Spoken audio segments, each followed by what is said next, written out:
Ring हट गया। ठीक है। सो हम जो डिस्कस कर रहे थे, हम ये डिस्कस कर रहे थे कि हाउ, हम क्या डिस्कस कर रहे थे, हम एंग्री यंग मैन के बारे में डिस्कस कर रहे थे। तो who was the first angry young man in the history? अगर हम सारे एपिक्स को देखें तो फर्स्ट एंग्री यंग मैन जो थे वो लक्ष्मण जी थे। सेकंड वाज भीम, और अमिताभ बच्चन जी ने उनको फॉलो किया है बाद में। ठीक है, वो angry young man of this era है। हम जब से पैदा हुए हैं हमने ये सुना है। फर्स्ट एंग्री यंग मैन जो थे वो थे लक्ष्मण जी। और लक्ष्मण जी को आप देखो हर जगह उन्होंने गुस्सा किया है। जब सीता जी का धनुष ब्रेक हुआ था सीता जी के स्वयंवर में, तब परशुराम जी ने आके बोला था कि तुमने क्या कर दिया, तुमने ऐसे क्यों राम जी को वो किया था। तो लक्ष्मण जी लड़ पड़े थे कि भाई नहीं, क्या हो गया, हमने तो वॉर जीती है। तो राम जी ने कहा जस्ट चिल चिल चिल। और फिर जब राम जी को वहां पे जाना पड़ा था, जब उनको वनवास हुआ था राम जी को, तब लक्ष्मण जी कह रहे थे भैया सारी आर्मी गैदर करो, ये दशरथ को तो हम मजा चखाएंगे, दशरथ के ऊपर हम कैप्चर करेंगे। तो राम जी ने कहा था अरे तुम्हारे पिता हैं, तो उन्होंने कहा अरे नहीं वो तो एक जोरू के गुलाम हो गए हैं, नो नो नो। तो राम जी ने कहा जस्ट चिल चिल करो, अभी हमने फाइट नहीं करना। और फिर जब भरत जी आ रहे थे राम जी को मनाने कि आओ आप अपना भैया अपना सारा जो है ये वापस ले लो, जितना भी आपका किंगडम है मुझे नहीं चाहिए, मैं कैकेयी मैया के साथ इसमें इन्वॉल्व नहीं था। भरत जी अपनी इनोसेंस प्रूव करने आ रहे थे, तब लक्ष्मण जी ने टॉप ऑफ द हिल देखा कि भरत आ रहा है, तो उनको लगा कि ये भरत जी जो हैं राम जी को मारने आ रहे हैं, और ये राम जी को मारेंगे तो इनको चाहिए कि 14 साल के बाद भी किंगडम इनको ही चाहिए, देखो कितना खराब है। तो वो फिर गए राम जी को बोला कि राम जी, राम भैया मैं इनको मार देता हूँ, भरत आप पे चढ़ाई करने आ रहा है, मैं उसको मार देता हूँ, कितना गंदा है। बहुत गुस्से में रहे। तो राम जी ने कहा जस्ट चिल, पहले उसकी बात तो सुनो वो क्या कह रहे हैं। तो जब इतना angry young man Ram ji Lakshman को पोर्ट्रे किया गया है, उसके बाद भी जब इतना यंग एंग्री मैन उनको पोर्ट्रे किया गया, उसके बावजूद भी जब राम जी गए थे सोने का हिरण कैप्चर करने के लिए, तो तब वो मारीच ने आवाज निकाली थी हे लक्ष्मण मुझे बचाओ। तो सीता मैया ने कहा हे लक्ष्मण तुम जाओ, तुम्हारे भैया को नीड है उनकी। तो लक्ष्मण ने कहा नहीं नहीं मैया ये तो हो ही नहीं सकता, राम तो परम पुरुषोत्तम भगवान है, उनको तो कोई मार नहीं सकता। तब सीता मैया ने उनको बहुत वे में समझाया, पर लक्ष्मण कह रहे थे नहीं भैया ने कहा आपको अकेला छोड़ के नहीं आना। तब सीता मैया ने उनको टॉन्ट मारा, अच्छा लक्ष्मण मुझे समझ आ गया तुम हमारे साथ क्यों आए, ये जो तुम्हारा भाईचारा है ये सब ढोंग है, तुम तो मुझे इंजॉय करना चाहते थे कि राम को कोई भी एनिमल मार दे, और तुम मुझे इंजॉय करना चाहते थे इसलिए तुम आए हो। तब लक्ष्मण ने कहा अरे मेरा कुछ लेना नहीं। लक्ष्मण सोच सकते थे ना, हम होते ना, अगर हम लक्ष्मण जी की पोजीशन में होते, वो कहते हैं हम ना मेरा लेना ना देना कुछ, और फालतू में खाया पिया कुछ नहीं, गिलास फोड़ा और उसका मेरे पास बिल आ गया। हाँ कि मैं 14 साल से सो नहीं रहा, मैं इनकी रक्षा कर रहा हूँ, मैं इनके साथ सारी सब्जियां जंगल में से तोड़ के लाता हूँ, और ये देखो मेरे को कह रहे हैं कि भाई तुम जाओ, तुम मुझे एंजॉय करना चाहते हो। तो लक्ष्मण ने क्या किया, पॉज बटन दबा दिया। क्यों? क्योंकि एक इंसिडेंट पे उन्होंने ये नहीं डिसाइड किया कि सीता मैया ने इतने टाइम से उन्हें प्यार से रखा, उनको बेटे की तरह रखा, उनको खाना दिया, उनको हर वे में किया, तो एक इंसिडेंट की वजह से वो ब्लास्ट नहीं हुए। फिर लक्ष्मण जी वहां चले गए और सीता मैया के यहाँ लक्ष्मण रेखा खींच गए। अगेन सीता मैया ने जब वो रेखा क्रॉस करी, क्या हुआ, रावण उठा के ले गया उनको। जब हम भी अपनी थिंकिंग की लक्ष्मण रेखा क्रॉस करते हैं, जब हम भी अपने बॉइलिंग पॉइंट को क्रॉस कर देते हैं, चाहे वो हमारा कोई रिलेशनशिप हो, चाहे वो हमारा कोई थॉट हो, चाहे वो कोई हमारा मतलब कुछ भी हो, कोई भी अनवांटेड विश हो, हम उसको लेट गो नहीं करते, मिट्टी की तरह यहाँ से झाड़ते नहीं है, we are just stuck on it, हम उस पे चिपक ही जाते हैं, जू की तरह हम चिपक जाते हैं। तो क्या करते हैं, हम अपनी लक्ष्मण रेखा क्रॉस कर देते हैं, तो रावण जैसा कैंसर हमें उठा के ले जाता है, या थायराइड लाइफस्टाइल डिसऑर्डर्स हमें उठा के ले जाते। तो अब लक्ष्मण जी क्या हुए, वहां पे गए राम जी के पास गए, तो राम कहते अरे तुम सीता को अकेले कैसे छोड़ के आ गए। तो लक्ष्मण ने कहा देखो देखो ऐसे मैया कह रही थी। तो राम जी ने बहुत डांटा उनको, इतना डांटा मतलब कि जैसे ले ली उनकी, और उनको कहा कि वो तो औरत है, उसका तो दिमाग कम है, वो तो क्या बात करती है, तुम तो समझदार हो, तुम्हारे में दिमाग नहीं है क्या, तुम तो आ सकते थे, तुम्हें ये स्टेप कैसे उठा लिया? अब सीता को डेफिनेटली कोई उठा के ले गया होगा, या कोई जंगली जानवर उसको खा लिया होगा। एंड लक्ष्मण जी वो सरप्राइज, कह रहे ये पति पत्नी दोनों ने मेरी ले रखी है, मैं इतनी वो कर रहा हूँ इनकी, मैंने इतनी वो करी, मैं 14 साल मैंने बिना सोए इनकी वो मदद करी है, इन दोनों ने तो ले ली। हम जैसे होते तो वो कहते ये लो अपना धनुष बाण, मैं चला राज्य, मेरे को नहीं मिला था बनवास, आप रखो ये चीजें, मैं चलता हूँ। लेकिन लक्ष्मण जी ने क्या किया? Again he put a pause button, he said no.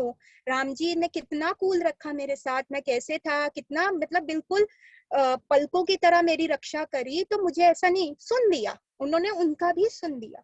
तो हमें भी जब हम अपने रिलेशनशिप में या अपनी विशेष में पॉज बटन दबाते हैं, the wisdom of Bhagavad Gita teaches us, वो हमें ये बताता है कि आगे हमें कौन सी वॉर्स को फाइट करना है, कौन सी जगह अपना मुंह खोलना है, और कौन सी वॉर को फाइट नहीं करना, कौन सी वॉर हम इग्नोर कर सकते हैं, व्हेन साइलेंस इज गोल्ड, और कैसे हम, उससे क्या फायदा होगा? एक, मेरा रिलेशनशिप खराब नहीं होगा, दूसरा मेरे को डिसीज नहीं आएगा, मेरी बॉडी जो है इतना, मेरा दिमाग फाइट करेगा तो मेरी बॉडी भी फाइट करेगी, तो मेरी बॉडी भी फाइट नहीं करेगी। तो wisdom of Bhagavad Gita teaches us which wars to fight and which to leave.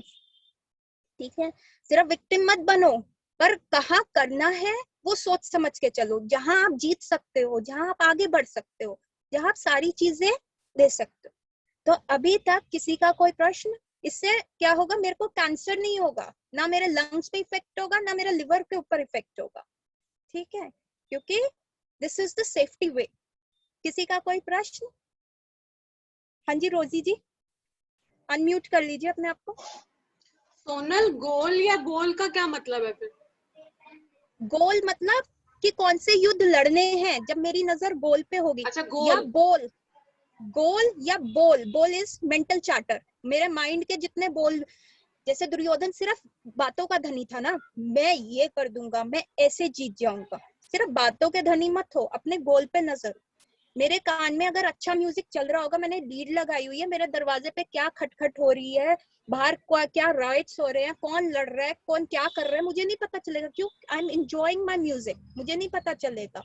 तो अगर मेरी नजर मेरे गोल के ऊपर होगी कि मैं क्या खोल ले, दादू को भी खाने दे, कोई भी कुछ भी बोलता रहेगा तो मुझे उससे फर्क नहीं पड़ेगा कि मेरे पति ने मेरे को ऐसे बोल दिया, ओहो, अगर मेरे को है नहीं, आज तो मेरे को पेशेंट्स को देखना है, अच्छे से देखना है, अगर मैं यही लड़ाई लेके आऊं, आज मेरे पति के साथ मेरा फाइट हो गया, पहला पेशेंट आया, गुस्सा पति पे था, पेशेंट पे निकाल दिया, मेरा तो बिजनेस गया भैया, गया कि नहीं? आपका किसी चीज के ऊपर आपने मिस डायरेक्ट एंगर कर दिया, क्या होता है जनरली, जब मेंटल चार्टर चल रहा होता है तो दिमाग नहीं लगता। मम्मी से लड़ाई हो गई, पेपर लिखने गए, गुस्सा मम्मी पे था, पेपर खराब हो गया, और फिर क्या कहेंगे? मम्मी आपकी वजह से हुआ, आपने ऐसे बोल दिया था, नहीं तो मेरा, बिल्ली रास्ता काट गई, अरे भैया बिल्ली रास्ता काट गई तो तुम्हारा गोल के ऊपर फोकस नहीं था, इसलिए खराब हुआ ना, बेचारी बिल्ली पे नजर हम वो लगा देते हैं, है ना? कितनी सारी चीजें हम पिन करते हैं अपनी, जैसे विश्वामित्र का मैंने एग्जाम्पल दिया, वो यही कह रहे थे, ये कर लो, ऐसे कर लो, वैसे कर लो। ठीक है, हाँ जी रुचि, ठीक है, रोजी जी ठीक है, ठीक है, हाँ जी रुचि, प्लीज आस्क आपने योर कहा क्वेश्चन। कि कुछ केसेस में we have to be silent, तो फिर ऐसे हम कर्म नहीं करेंगे तो फिर हम क्या एक्सपेक्ट कर सकते हैं? Silent, again, the Bhagavad Gita wisdom teaches you not to be silent. Bhagavad Gita wisdom teaches you how to face it, how to, जब कृष्ण थे उन्होंने कहा कि ये वॉर नहीं होनी चाहिए, the war is a wrong step, तो हम क्या करते हैं? हम जाते हैं दुर्योधन से 5 गांव मांग लेते हैं, you know, he did, he was silent. So but Duryodhan was like कि नहीं, मैं तो नहीं, मैं तो सुई जितनी जमीन पे भी नहीं दूंगा उनको। Then the war happened, और उसने सब कुछ खोया, अपनी जान तक खोई, अपने रिलेशनशिप खोए, अपना जिस राज्य के लिए किया था वो भी खो दिया। So Bhagavat Gita doesn't say you to be silent. जब आप इतना अच्छा म्यूजिक सुन रहे होते हो, जब अपनी लाइफ को इतने अच्छे से इंजॉय कर रहे होते हो ना, तो अगर कुत्ता बाहर भौंक रहा होता है तो आपको फर्क नहीं पड़ा होता, और अगर आप किसी से लड़के बैठे हो ना, तो आप अपनी खिड़की खोल के कुत्ते पे भौंकोगे, कहोगे अरे डैम डॉग शट अप, मेरा तुम इंजॉयमेंट को तुम खराब कर रहे हो, तुम क्या हो, तुम्हें भगवान ने क्यों बनाया, तुम कैसे जानवर हो। तो हम छोटी छोटी चीजों पे भी हो जाएंगे। जैसे बहुत सारे संत है वृंदावन में, उनके पास पहनने के लिए नहीं है, कल नहीं पता उनके खाने को क्या मिलेगा, उनको रोटी मिलेगी कि नहीं मिलेगी, फिर उनको लिवर कैंसर क्यों नहीं होता भाई? जब मैं कह रही हूँ, जब फियर ऑफ स्टारवेशन आता है तो लिवर कैंसर होना चाहिए। जब फियर ऑफ ब्रीथिंग आता है, हाय मैं कैसे जीऊंगा, मैं कैसे कर पाऊंगा, तो लंग कैंसर होना चाहिए। उन संतों के पास तो फटी हुई शॉल होती है, फटा हुआ कोपिन, कई तो सिर्फ कोपिन पहन के चलते, तो उनको लिवर कैंसर क्यों नहीं होता, उनको लंग्स कैंसर क्यों नहीं होता? एंड दे आर एंजॉयिंग, वो वहां बैठ के राधे राधे राधे राधे राधे राधे कर रही है। व्हाई? इट्स सोच, नजर हटी दुर्घटना घटी। आपने सोच के ऊपर पिन कर लिया। इट्स जस्ट लाइक आपको हायर कॉन्शियसनेस पे लेके जाती है भागवत गीता। आपका प्रॉब्लम वही रहेगा, बट योर कॉन्शियसनेस, आपका कर्म उसमें रहेगा कि आपकी कॉन्शियसनेस इतनी ज्यादा इंक्रीज हो जाएगी कि आपको वो हर्ट नहीं करेगा। अब आप छोटे हो, बोलो मैम बट अगर कंप्लीट सरेंडर कर दिया तो भगवान भी कहेंगे कि ये तो कुछ कर पहले ही नहीं पूरी रहा। भागवत गीता सुनो, पूरी भागवत गीता पे सुनो, एक उस पे मत करो। अब जैसे फ्लावर है, फ्लावर वर्ड के ऊपर आप क्या सोच सकते हो? Flower can be in the hand of a beautiful girl, a flower can be on the grave also. आप मेरे से प्रश्न पूछ रहे हो फ्लावर, मैम फ्लावर पे आपने ग्रेव पे रखने को क्या कहा? अरे बाबा पूरी भागवत गीता सुनो, फिर वो डिस्टिंक्शन आएगा कि मुझे ग्रेव के ऊपर रखना है या मेरे को हाथ में पकड़ के बालों में लगाना है। ठीक है, तो जो भागवत गीता का विजडम होता है वो आपके कॉन्शियसनेस को रेज करता है। ठीक है, अब छोटा बच्चा है, अगर उसको चोट लग गया है और वो रो रहा है, बहुत रो रहा है, तो मम्मी क्या कहती है? अरे देखो देखो चींटी मर गई, चींटी मर गई, चींटी मर गई। तो उसका क्या होता है? ध्यान डाइवर्ट हो जाता है और उसका रोना वो हो जाता है, उसकी कॉन्शियसनेस चेंज हो गई। अगर मेरी लाइफ में भी प्रॉब्लम है और अगर मैं अपनी कॉन्शियसनेस को थोड़ा ऊपर ले जाऊंगी तो वो प्रॉब्लम मेरे लिए प्रॉब्लम नहीं रहेगी। रुचि, अगर आप 10 इयर्स आगे जाओगे, जो आज आप लाइफ में प्रॉब्लम सफर कर रहे हो, वो 10 साल के बाद वो प्रॉब्लम नहीं होगी। You will laugh over it, अरे यार देखो मैं बेवकूफ थी, मैंने ऐसे इस चीज पे अटक गई, ऐसे करा। या 10 इयर्स पहले अगर आप छोटे थे, आप स्कूल में थे, आपको कोई आपका पेंसिल बॉक्स गुम हो गया और आपने घर आके रोना मचा दिया, आज वो बात को सोचोगे 10 साल के बाद, वो क्या होएगा? ईदर टाइम हील्स और either you raise your consciousness. Time healing में क्या होता है कि आपको बहुत चीजें सैक्रिफाइस कर देते हो। ठीक है, आप अपनी हेल्थ सैक्रिफाइस कर देते हो, आप अपना स्लीप सैक्रिफाइस कर देते हो। क्यों? क्योंकि उतना गिवन टाइम आप यही सोचते रहे, हाय ये हो गया, हाय ये हो गया, हाय ये हो गया, तो आपकी हेल्थ सैक्रिफाइस होएगी होएगी। और अगर आपका कॉन्शियसनेस से ऊपर चला जाए विद सम विजडम, आप चींटी मर गई की तरफ ध्यान चला जाए, तो आप उसी टाइम हील हो जाओगे, है ना? So Bhagavad Gita teaches you which wars to fight, कहाँ पे व्हाट नॉट टू डू। ठीक है, subsequently more the pages of Bhagavad Gita opens, तो हमारा विजडम और बढ़ेगा। अभी तो हम सिर्फ problem orientation, first chapter is doctor जो आया, पेशेंट जो आया डॉक्टर के पास, अब डॉक्टर सिर्फ उसकी सुन रहा है। अभी डॉक्टर ने कुछ नहीं कहा, कोई जवाब नहीं दिया, अभी हम सिर्फ सुन रहे हैं कि अच्छा अच्छा अच्छा डॉक्टर साहब मुझे ये है, डॉक्टर साहब मुझे ये है, अच्छा अच्छा अच्छा अच्छा। अभी हम कोई टिप्पणी नहीं दे रहे, अभी तो हम केस टेकिंग शुरू करेंगे। जैसे जैसे आगे बढ़ेंगे वैसे कृष्ण जो है अर्जुन की केस टेकिंग शुरू करेंगे। अभी तो सारा केस समझा जा रहा है कि अर्जुन कह रहा है कि डॉक्टर साहब ये ऐसे ऐसे सर्कमस्टांसेस हो रहे हैं, दुर्योधन ऐसा है, अब मेरा ऐसा हाल हो रहा है, अब मुझे ये हो रहा है। अब बाद में चैप्टर 2 में कृष्ण बोलेंगे, फर्स्ट चैप्टर में कृष्ण कुछ नहीं बोल रहे। ठीक है, किसी और का प्रश्न? किसी को सब एनीवन हु वांट्स कि मैं कुछ टॉपिक रिपीट करूं? कैंसर फर्स्ट लिवर और लंग्स पे क्यों होता है, आज हमने ये सीखा। मेंटल चैटर को हम बोल को बंद करेंगे, गोल पे नजर रहेगी तो मेंटल माइंड का जो चैटर है, वो जो बोल है वो बंद हो जाएंगे। और उसका मेरा सबसे बड़ा फायदा क्या होगा? मैं डिसीज फ्री रहूंगा, मुझे कैंसर नहीं होगा, मुझे थायराइड नहीं होगा, मुझे कोरोना भी नहीं होगा। अगर मेरा माइंड बहुत सेट है तो अगर हुआ भी तो मेरी इम्यूनिटी इतनी स्ट्रांग रहेगी कि मैं फाइट कर लूंगा। अब मच्छर 4 हैं, डेंगू का मच्छर सारी जगह है, तो घर में सिर्फ 2 जनों को क्यों होता है? डेंगू का मच्छर देखता है, अरे ये अच्छी सुंदर लड़की है, इसको काटता हूँ मजा आएगा, या ये अंकल जी हैं ये बड़े कंजूस है, इनसे बदला लेना है, इनको काटता हूँ। अरे वो ऐसा थोड़ा ना डिस्टिंक्शन करता है, वो तो सबको काटेगा, पर 2 जनों को ही मलेरिया या डेंगू क्यों होएगा? इसलिए होगा क्योंकि उनका इम्यूनिटी कम है। क्यों? क्योंकि उनका गोल की जगह लाइफ की गोल, आपका लाइफ हेल्दी लाइफ भी हो सकता है ना, कि हाँ मुझे हेल्दी लाइफ जीनी है, मेरे को ये प्रॉब्लम आ रही है, मेरे बाल जल्दी सफेद हो रहे हैं, मैं इतने साल की हूँ, मेरी बॉडी वेट लूज हो रहा है, मेरा लिवर खराब हो रहा है, मेरा लंग्स खराब हो रहा है, तो आपका गोल हेल्थ भी हो सकता है। तो ये मेंटल चार्टर जो है कि मेरे पड़ोसी ने क्या कहा, मेरे पति ने क्या कहा, मेरी फ्रेंड ने क्या कहा, या किसी ने क्या कहा, मुझे कोई फर्क नहीं पड़ता। आपका कॉन्शियसनेस रेज होता है। सो गोल पे नजर, बोल से हटिए, और कैंसर की पोल खुल चुकी है आज, तो इस फॉर्मूला को आप अपनाइए, ठीक है। तो भारती जी, एंडिंग रिमार्क कोई देना चाहेंगी? आपका लग रहा है देख के।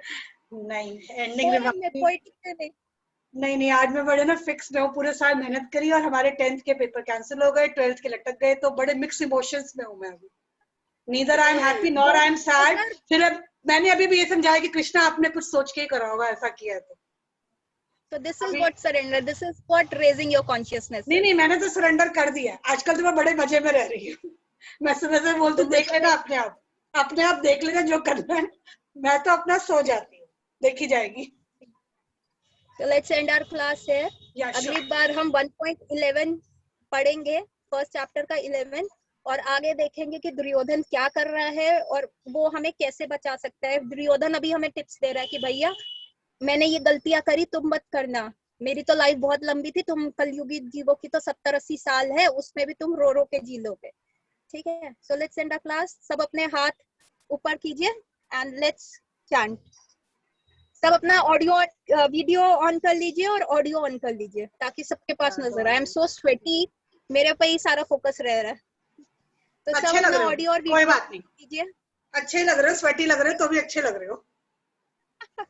हरे कृष्ण कृष्ण कृष्ण हरे हरे, हरे हरे राम राम राम हरे हरे, हरे कृष्ण कृष्ण कृष्ण हरे हरे राम राम राम हरे हरे, हरे कृष्ण कृष्ण कृष्ण हरे हरे, हरे राम राम राम।